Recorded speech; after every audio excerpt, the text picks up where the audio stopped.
ধুন্ধুমার পরিস্থিতি মালদায়। DI office ঘেরাও করে বিক্ষোভ দেখাতে গিয়ে পুলিশের সাথে রীতিমতো ধস্তাধস্তির জেরে চরম উত্তেজনা তৈরি হলো চাকরিহারা শিক্ষক ও শিক্ষক কর্মীদের সঙ্গে।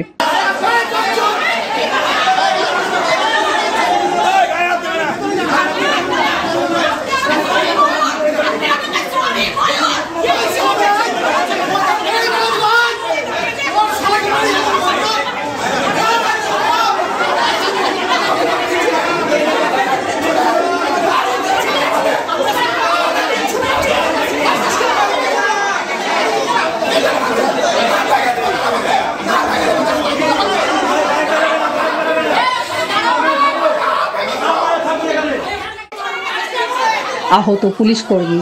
বুধবার সকাল 11টা নাগাদ ইংরেজবাজার শহরে অতুল মার্কেট সংলগ্ন জেলা শিক্ষা দপ্তর ঘেরাও করে বিক্ষোভ কর্মসূচির ডাক দেয় যোগ্য শিক্ষক শিক্ষিকা ও শিক্ষাকর্মী মঞ্চ। এদিন শতাধিক চাকরিহারা তরুণ তরুণীরা মিছিল করে জেলা শিক্ষা দপ্তরের সামনে গিয়ে বিক্ষোভ দেখাতেই পুলিশের বাধার মুখে পড়ে বলে অভিযোগ। আর তারপরে শিক্ষা দপ্তরের ভেতরে ঢুকেই বিক্ষোভ দেখাতে থাকেন চাকরিহারা প্রার্থীরা।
আমরা 2016 এসএলএসটি যোগ্য আমরা শিক্ষক এবং শিক্ষাকর্মী।